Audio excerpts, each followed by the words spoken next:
Om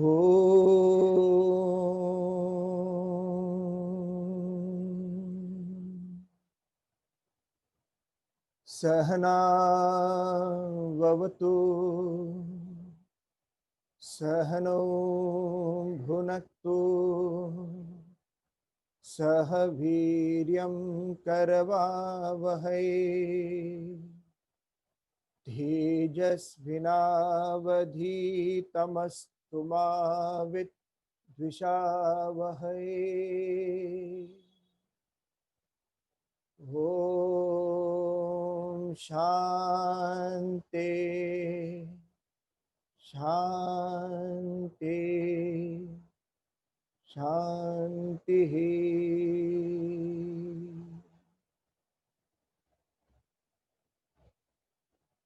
Welcome to the online classes of Bhagavad Gita. So we are doing a beautiful chapter of chapter 2, Sankhya Yoga and Sthita Prajna. So we have done probably 2-3 verses of that. The whole idea of Sthita Prajna is the Shastras have functioned, or they are saying that we have assumed a personality which is not true, which is not correct. So it starts on that premises. You are that supreme reality, Tattvam Asi, you are that. When I don't understand that I am the reality, I misunderstand that I am not this reality, I am something else. When I understand that I am the infinite personality, infinite reality, then there is no problems. When there is a misunderstanding that I am not that infinite personality, but I have assumed myself to be an individual. So as soon as I'm born, the teachings of elders and everybody around me, including the institutions, all of them din into us that, listen, you are this physical body. It is very, very important that this is your physical body. And in this physical body is your mind and intellect. So all these concepts look so real to us. And we start living and believing in it. All our fear, all our problems, all our agitations is based on only this body consciousness. We are not agitated in the dream state much because the physical body is not there. We are not much agitated, in fact, not agitated at all in the deep sleep state because nothing is there. So only with the advent or coming of the physical body, all the problem starts. Therefore, the great masters, they used to just say that find out who you are. Don't claim yourself to the physical body. So when Arjuna is standing and is looking at all the people whom he has to fight, especially Bhishma and Drona, and the fear comes out that, oh my God, there are these great Maharathis on there, Bhishma and Drona, and they are going to fight with our team, our army. And our army is not really huge or big. They are just okay. And then he looks at all his children and he assumes that in this fight, all of them will get destroyed. Everything will be killed. Sab khatam ho jayega. Therefore, what is the use of the fight? So the first step of the Bhagavad Gita is, why am I doing something? Whenever you think of doing something for a greater cause, then you are no more afraid, agitated, or stressed or tensed about anything, because the cause is highlighted. When that cause is not there, then whatever happens to surroundings or anything happens to you. So the Bhagavad Gita, the whole prospect is the cause has disappeared. Arjuna has forgotten why is he fighting. What is the use of this fighting? Why are we doing something which you are doing? Why am I speaking here? Why are you listening? What is the result of this? Is just blabbering we are talking, or is there any higher purpose to that? Whenever you associate any action with a higher purpose in life, all the stress just sublimates. You grow out of it. there are no agitations. But whenever the fear is there, oh my God, I am doing this, and so many people are listening, and so many people can misunderstand whatever I'm saying. So what should I do? Should I keep the thoughts to myself, just keep quiet and let the world be as it is? No, doesn't matter.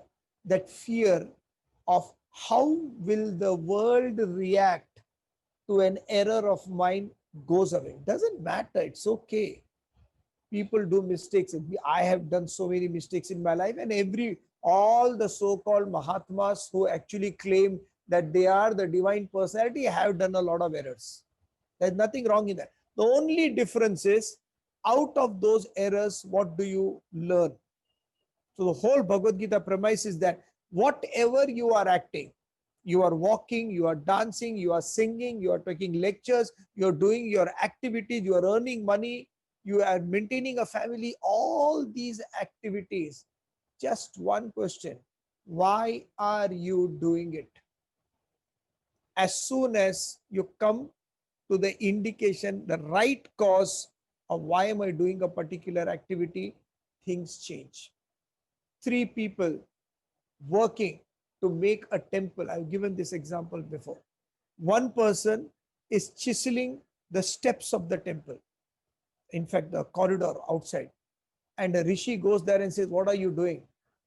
And he shouts at him and says, can't you see? I am working. I need the money. So he goes a little bit inside, and there is another guy chiseling away inside the temple. So he's being asked, what are you doing? He's saying, I am earning money so that I can sustain my family. Then he goes inside, and a person is carving the temple itself, the sanctum sanctorum, where they put the idol. And he was being asked, so what are you doing? He says, I am making a house for my Lord. All the three activities are the same. All the three aspects, three people will have the chisel in their hands and a hammer. And all of them are working the same hours. The only thing is, a person who has a higher goal will live much better. And because of his selfless activities in that, I don't do anything for myself. To be the best version I can be. To be the best version I can be. That's all. You don't need any much. So this Sthita Prajna is this dream which says that this is what you are. And Arjuna rightfully is asking that question. Sthita Prajna ka bhasha. I have not seen a perfect person. So what is this nature of a person who is completely merged in the superconscious state of self-realization? How does he sit? How does he walk? How does he speak? We have already done that. The first verse, Prajahati Yada Kaman. The first thing, what is his nature? Very easy. He has given up all the desires from the mind, and Atmanne Atmana Tushtah. He or she is happy and contented with whatever they have. Are we contented with whatever we have? Our always attitude is, at present, sir, I am happy. But if I get a little bit more, a little bit of more money, a little bit of more recognition. There is this old movie called, I forgot the name of the movie, Mel Brooks. To Be or Not to Be, right? To Be or Not to Be is the name of the movie, Mel Brooks. And he's in Poland, and he's acting as if Hitler he's coming dressed as Hitler. And as soon as he comes as Hitler, everybody starts booing, because at that time Hitler was supposed to attack Poland. And this fellow is a theater artist, and he looks at all those people and says, I can't understand why you people are so angry with me. Why are you so angry? All I am looking out for is a little bit of peace. Just peace, that's all. I want only peace. I don't want anything else. And then he starts singing, a piece of Russia, a piece of Poland, a piece of France. Do we look for PEACE? or do we look for pieces?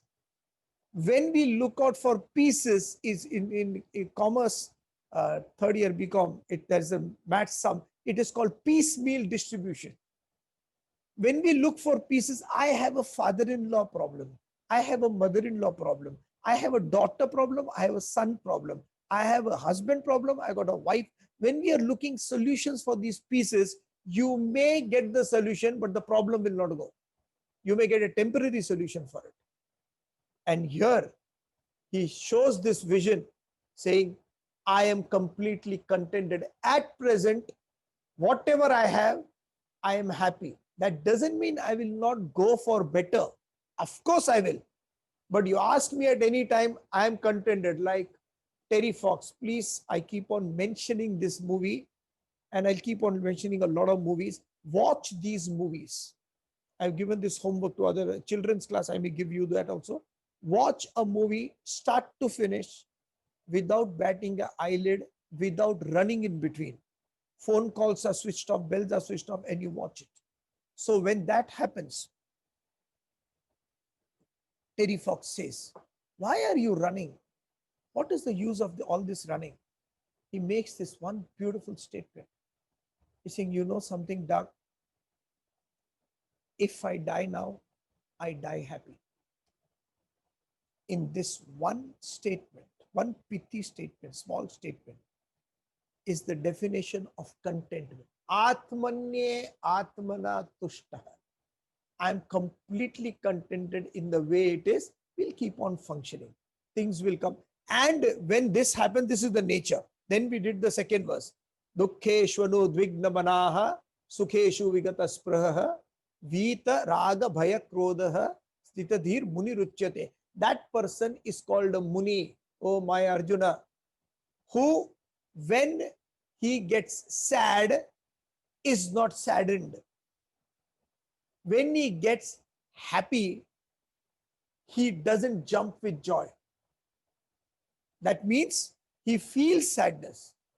He feels joy. It's not that he doesn't feel, because he is given up desires. Vita raga bhaya krodha. With the desire is given the attitude to get angry and the attitude to be fearful. Fear of what? You are always afraid of something which you don't know until you come to know what you know. There's a beautiful definition of courage. Courage is not absence of anger. I think so, fear. Courage is not absence of fear. In fact, it is a higher principle, though knowing that you are afraid, married to a cause. Courage is not absence of fear. In fact, in spite of the fear, it has a pure judgment of getting married to a particular cause, so they get away from fear. Why are we afraid? Because we are afraid of judgments. What will people think? Why am I bothered? Why is anybody bothered? Why everybody is thinking? What are people going to think if I say something wrong? So what? It's okay. If something goes wrong, big deal, doesn't matter. The fear is not there. Why? Because raga is given up. Likes and this is what I want to do. The I factor, the more prominent it is, the more afraid you are. But when this I is no more prominent and the doing, the acting, action is more prominent, you have no problems in life. So this is what he's talking. I'm feeling sorry, but I'm not saddened. I'm feeling happy, but I don't jump and excited, because I know this is my mind and my mind will keep on slipping. It's a natural tendency for the mind to slip. It will go down, it will come up. Suddenly it will feel like sattva and you'll feel so pure and so good. Suddenly it will sink. This is the quality of the mind depending on the reactions. But never will I go down. I may slip down. There's a beautiful quotation. I have been many times broke in my life. Many times in my life, I have been broke, but I have never been poor. Because being broke is temporary, but being poor is a state of mind. When you are poor from here, you will keep on crying for everything. When you are happy from here, there won't be any problems. Therefore, any selfishness of I want to do this because I need to, that's disappeared. Dukkeshwa nodvigna. So such a person, what does it? He doesn't manage at all. He's just sitting in the home, chanting Ram, Ram, Ram, Ram, or Krishna, Krishna. Is that the reason? No. Yes, sarvatra anabhisneha. He moves out everywhere. He is meeting, he or she, that person is meeting everyone in their daily life. So when you meet a spiritual person on the road, you will not even recognize that the person is spiritual, because they don't show off their knowledge. They don't pretend to smile when you are asking questions and laugh it off, saying so ignorant it is. Such a stupid thing. They don't mention that kind of an attitude. They'll respect everybody as it is. You will not recognize the spiritual person, just as at that time when Lord Krishna was small, playing in Vrindavan, nobody knew who he was. You will not know. Even now, if Krishna comes before you and sits and gives Bhagavad Gita, you will not know. If he comes and sits by your side to listen to a satsang, you will not know. Because they will not show off. They will not have a costume with more mukut and murli. This all we have put. It has a symbolic meaning. They are not like that. So such a person meets everybody. Yes, sarvatra. But what is the difference between that person meeting everybody and we meeting everybody? Wherever I go, I get attached. Right from childhood, I go to school, I get attached to the school. Then I go to a particular college and I go, what's it called? Reunion. I get attached to the college. Then I get attached to my family. Then I get attached to my wife or my husband. Then the children come up, then I get attached to children. And whole life, wife, children, husband, children, wife, children. So I keep telling everybody, listen, do this. Om Namo Bhagavate Vasudevaya. 10 times. And in between that 10 times, all the problems will come over what is happening in the family. Completely attached to the family. Then people say, listen, you should have a higher cause in life. Then you join some club, Rotary Club, Lions Club, and we get attached there. Then ultimately you give up the whole thing. This is an example of what Swamiji says. And then you get attached to a particular guru. This guru is, see, because we love comparing. I have compared my children, I have compared my wife, I have compared my husband, I have compared my house, I have compared my car. The whole life is nothing but comparison, right from marks comparison to everything. So at the end, even when I see a guru, I start comparing. No, this guru is not good, that guru is better. Or that guru is not good, we are not following the knowledge at all. This person is moving everywhere, unattached. Abhisneha. Tat tat. Whenever he is moving everywhere unattached, still on the way, on the route, these two things will come. Shubha and Ashubha. Things which are good and things which are not good. You go and travel everywhere. You will not get 100 people good, 100 good people. It's impossible. You will not get 100 bad people also. It's impossible. What is important is how you are as a person. Once Krishna asked Duryodhana to go out and have a look at somebody who's very honest. He said, Duryodhana, I want to do something very honest, get an honest person here. Because I don't want even a thought of ulta, something wrong, corruption. Duryodhana said, no problem, and he went. And then he called Yudhishthir and said, Yudhishthir, just have a look around. I want one corrupt person, who can think slyly, so-called practical in life. So ulta khopdi ka, somebody like that. I want to do that. And Yudhishthira went. Both of them came at the end of the day separately. Duryodhan came and said, Krishna, what a job you give. You always give me the most difficult job. I tried and talked to everybody. I was thinking throughout the day, there is not a single honest person here. Everybody is chore. Everybody is corrupt. After he goes, Yudhishthir comes and says, Krishna, what a difficult job you give me. Every time you do the same thing. I looked at everybody. There is not a single person who's not corrupt, who's corrupt. There is not a single person who's dishonest. I find everybody so good, so honest, and they're so hardworking. I couldn't find anybody. You are what you are. So I go out on the world unattached, Shubha, Ashubha, I meet both these people. Abhisneha tat tat prapya Shubha Shubha. Na abhinandati na dveshti. After meeting them, Anandi, I am not happy meeting the good, neither I am sad by meeting something which is dukkha. Be careful here. You have to be very careful. This is a state. Internal state is different from external manifestations. There is this true story of a person who was in our class, and he told me that, sir, sorry, I could not come to the Sunday class, Vedanta class. He called me on Wednesday. True story, okay? And I said, it's okay. I never ask anybody who's coming and who's not coming. It's all right. I have to come, so I'm coming. That's all. No, I couldn't come, because my brother expired. I said, oh, I'm so sorry to hear that. So I did not come for the Sunday class. I said, this is perfectly all right. So see you next Sunday. Next Sunday also that person did not come. Again, Wednesday he called. I said, yeah, what happened? No, sir, sorry, sir. I tried coming this Sunday, but I could not come. It's all right. Doesn't matter. The Kriya will be there for that man to do 13 days or whatever. So, no, sir. Actually, we did everything, puja and all. When we are taking his asti to this one of these places to put the water body.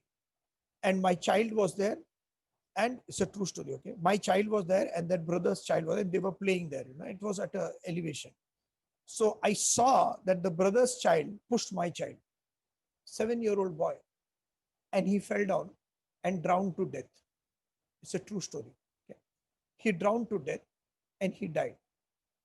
So all that happened last week, so I could not come to the class. I said, listen, you are not supposed to tell me all this. It's perfectly all right. You recover and then come. They said, but sir, no, I told you all this because I got a problem. I said, what is the problem? Tell me. So problem is, I know there is no death. Look at the state. He says, I know there is no death. This to say when a 7-year-old child is drowned is a different matter than talking here. When somebody close to you passes off and say, I know there is no death, there is a promotion. I know that. Bhagavad Gita can't be wrong. So I know that. And therefore, since I know that my child has gone to a better place, I don't feel sad. I feel happy for him. And therefore, I don't feel like crying. I said, okay, fair enough. No, sir, but my wife is saying that you never loved the child, therefore you are not crying. So what should I do? I said, listen, the inner state and the external manifestations can be different. Inner state can be dispassion, but you don't need to show the dispassion outside. At every given point of time, my happiness is never dependent on you.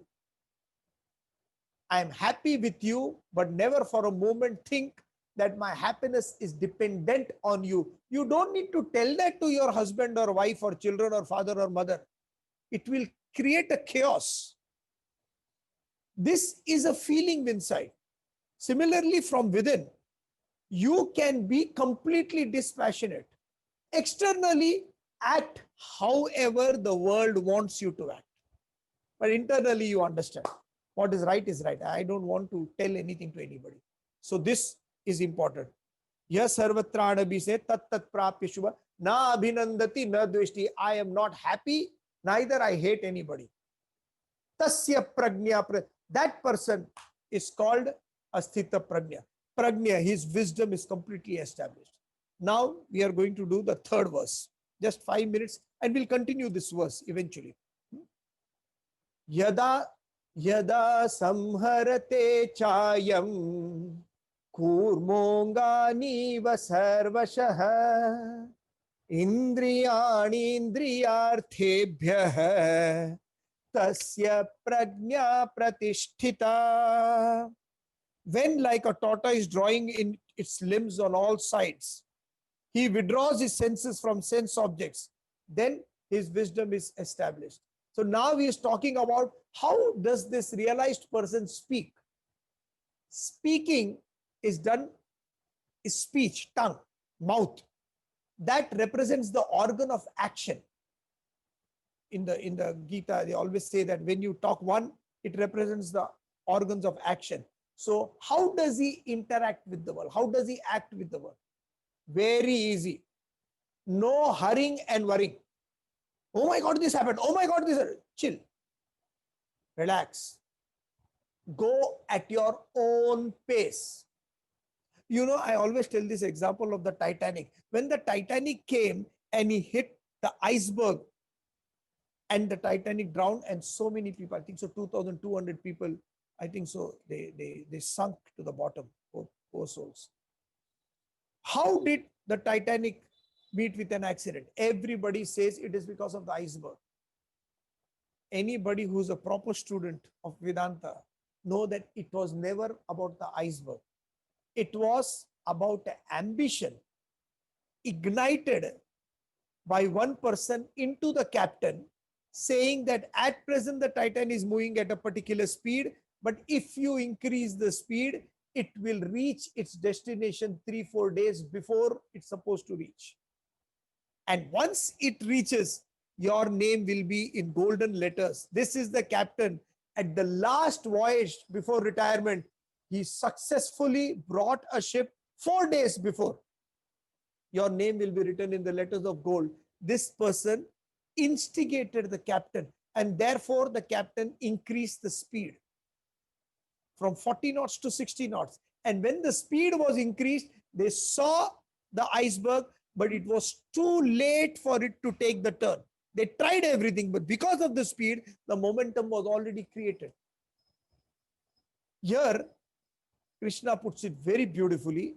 If you create a momentum, you will run at the pace not comfortable for you. You will take up the pace where you will feel others are comfortable. So you do every activity from the point of view of what the other person is thinking. Here, it's completely ulta. It says reduce the pace. As soon as there was this boy, in one of my children's class, and in this children's class, the mother said, "Sir, my boy, no, he doesn't fight at all in the bus." And all these hooligans, these children only, come and they tease him and they beat him up. So that boy, I told the boy, "Is it true?" So he just sat there and chanted Om Namo Bhagavate Vasudevaya 10 times. And he came and said, "Sir, it is true." All of them went away. They would have seen this small boy chanting and said, "Isko kya marenge?" and they would have gone. But he saw success in that. As soon as you slow down, then you will truly understand what life is. So just for homework, everybody, chant this shloka at least 10 to 20 times every day. One time in the morning. Slowly with deep breath. Number one. Second, I'm giving homework to everybody. Please watch a movie. Every class, I'll tell you to watch a movie. So you have to watch a movie. You see the movie so that we can discuss that movie. Okay. Great learning in these movies. Seriously. The Hindi movie is called Shri 420. You will get it, I think so, in YouTube. Have a look at it, concentrating, because use it as a study, not as only watching a movie. So see it properly, everything will become all right. We'll continue with this verse eventually. Thank you very much.